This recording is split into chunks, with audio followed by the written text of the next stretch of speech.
Então, aqui eu trouxe um exemplo de uma fenotipagem.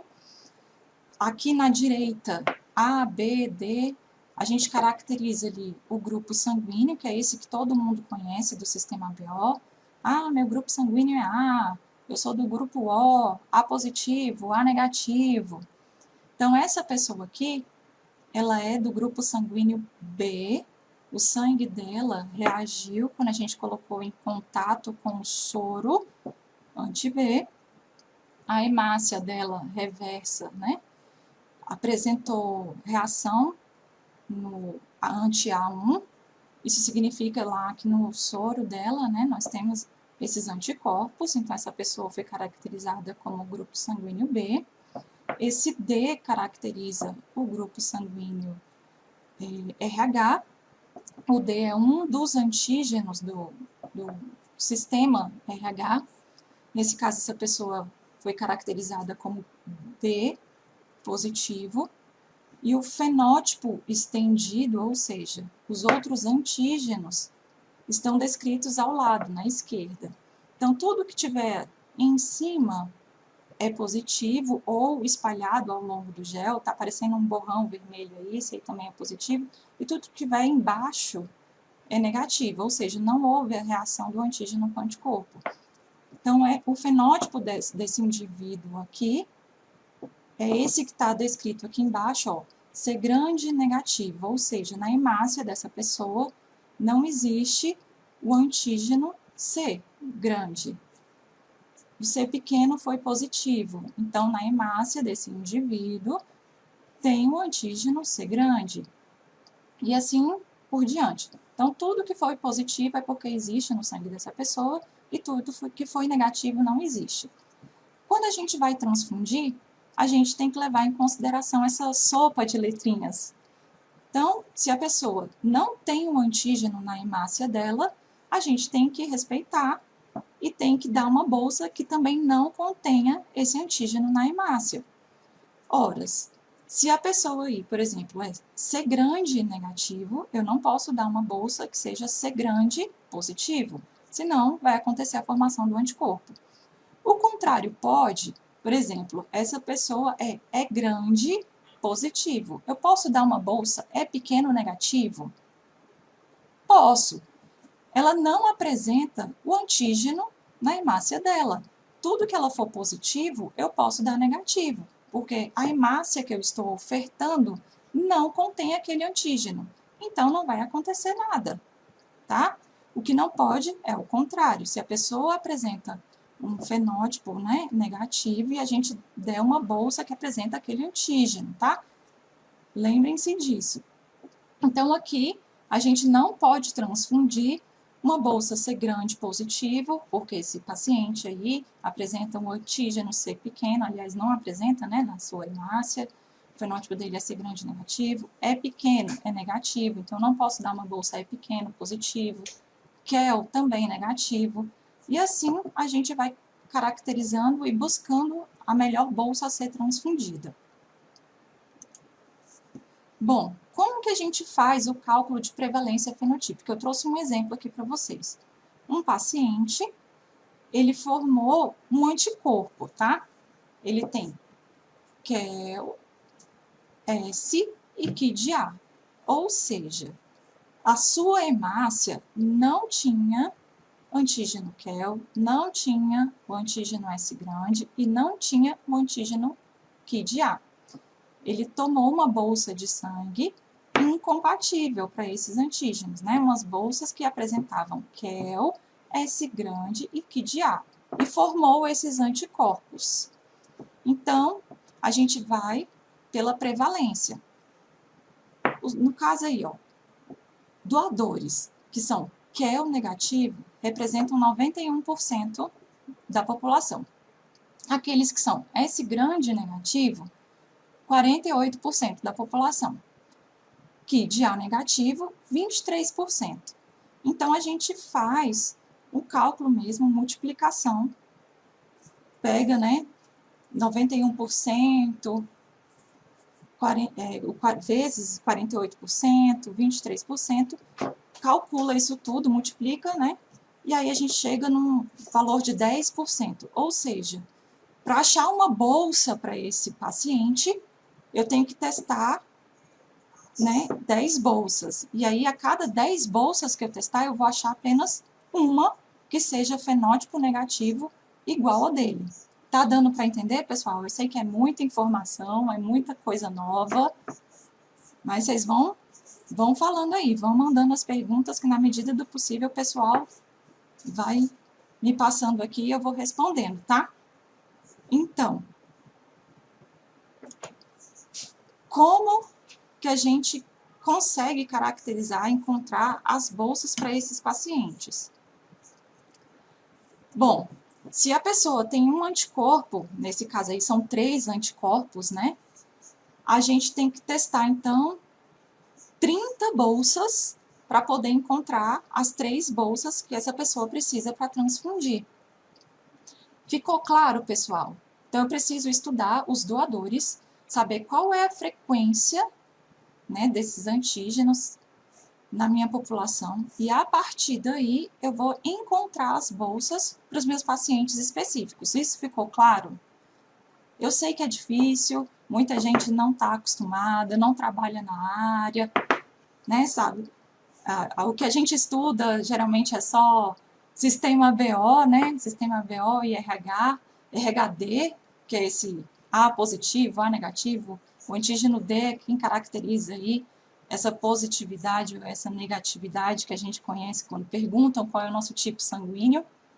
E eu sei, existem outros, muita gente nunca deve ter escutado, né, que a gente tinha tantos tipos sanguíneos assim. Pasmem, são 40 sistemas de grupos sanguíneos, mais de 300 antígenos.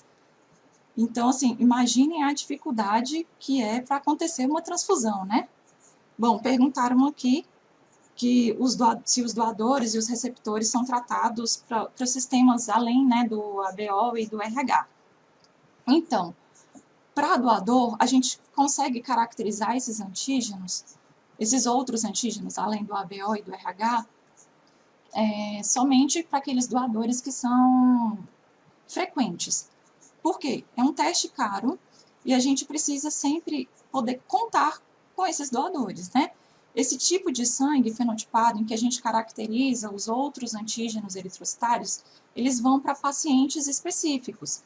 Por exemplo, os pacientes que têm anemia falciforme, que precisam de transfusão recorrente, praticamente mês a mês, né? Por quê? Porque a cada bolsa que você transfunde, existe uma chance da pessoa formar algum anticorpo, né? Você está quer queira, quer não, você está entrando em contato com células que são diferentes da sua. Então, vai para um grupo específico de pacientes, tá? Pacientes com talassemia, com anemia hemolítica, alguns tipos de leucemia. Quando a mulher vai transfundir, que está grávida, né? A gente vai fazer uma transfusão intrauterina. Então, esse sangue também precisa ser especial, a gente precisa fenotipar esses outros antígenos. Então, são algumas situações bem específicas, tá? Os pacientes, somente esses pacientes que são classificados ou como transfusão crônica, ou que a própria patologia demanda que seja um sangue fenotipado. Claro, se a gente pudesse, a gente ofertava para todos os nossos pacientes, né? Mas, infelizmente, não tem como. Eu não sei, tem alguém aqui que sabe o seu fenótipo, sabe se é um tipo sanguíneo raro? Eu sou A negativo, sei o meu fenótipo, mas meu fenótipo não tem nada de tão especial assim, né? Eu tenho alguns antígenos desses outros aqui que vocês estão conhecendo agora positivos, então, assim, o meu tipo sanguíneo é bem comum, falando de uma maneira geral, tá, gente? Vocês sabem que, geralmente, né, as pessoas que são RH negativos, né, o sangue é geralmente raro, vamos dizer assim, sobretudo aquele que é O negativo, vocês devem ver que direto a gente pede transfusão, pede doadores, né, do tipo O negativo. Realmente, esse O negativo é o nosso, vamos dizer assim, coringa dentro da hemoterapia, porque esse doador, né, ele pode salvar muitas vidas aí, independente da tipagem, né, se é A, B, enfim. Mas todos os grupos sanguíneos são importantes e todas as doações são bem-vindas. Só lembrando aqui que quando a gente fala em doador universal, receptor universal, a gente está falando de transfusão de hemácias, tá? Quando a gente vai falar de doação ou, né, transfusão de plasma, a gente tem que lembrar dos anticorpos que existem no soro. Então, por exemplo, as pessoas que são do grupo sanguíneo O, para transfusão de hemácias, elas são consideradas doadores universais, certo? Mas, quando a gente fala de transfusão de plasma, não é o grupo O que é o doador universal. Alguém sabe qual é o doador universal aí quando a gente vai transfundir plasma? Comenta aí, hein? Muita gente confunde, é uma pegadinha, né? Já vi cair aí em provas, em processos seletivos para emprego, né, na área de hemoterapia. Lembrem-se disso.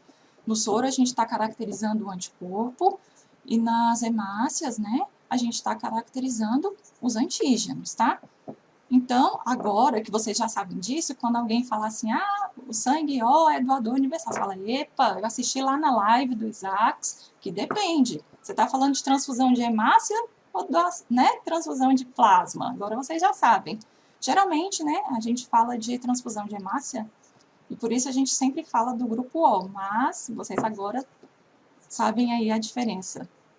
Quem souber, ninguém respondeu ainda. Qual é o doador universal para o plasma? No final eu conto para vocês.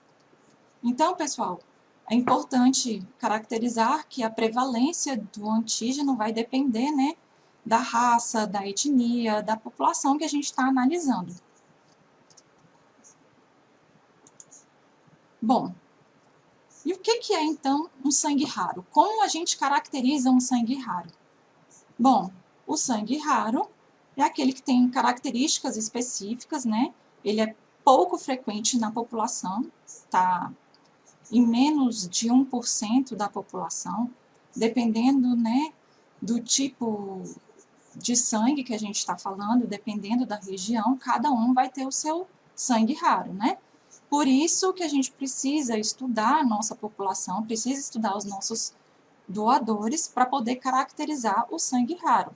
Então, essa caracterização do sangue raro depende de onde a gente está falando. Aqui no Brasil é de um jeito, na França é de outro, na Finlândia é de outro, mas, sobretudo, de uma maneira geral, a gente está falando daquele sangue que é menos frequente na população, em menos de 1% da população. Então, quem é que caracteriza o sangue como, né, sangue raro? Bom, existe um grupo de trabalho que foi instituído pela ISBT, foi em 1985, desculpem. Esse grupo de trabalho, ele possui membros do mundo todo, e aí eles estavam buscando a raridade. Por quê? Porque muitas pessoas precisam de sangue no mundo inteiro, e às vezes o que é raro aqui no Brasil não é tão raro assim na China. Então, eles decidiram, né, formar um grupo de pessoas para poder trocar informações sobre os seus doadores, né, sobre aqueles antígenos que são frequentes na sua população. Nós temos representante brasileiro nesse grupo, basicamente Brasil, China, Canadá, Finlândia, França, Alemanha, enfim, estudiosos do mundo inteiro compõem esse grupo de trabalho, e aí eles se reúnem a cada 2 anos, e aí vão trocando informações a respeito do sangue existente ali na população, tá? Bom, pessoal, aqui no Brasil existe um cadastro nacional para sangue raro.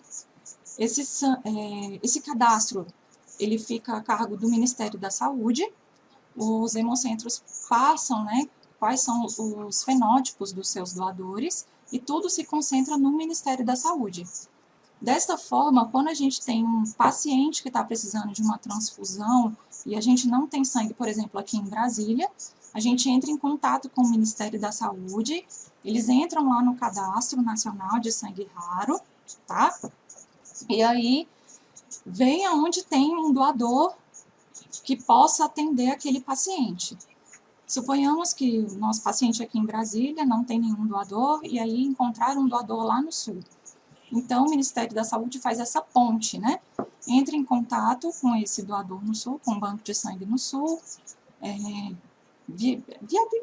viabiliza, desculpem, essa doação e transporta essa bolsa até Brasília. E assim a gente consegue transfundir, tá?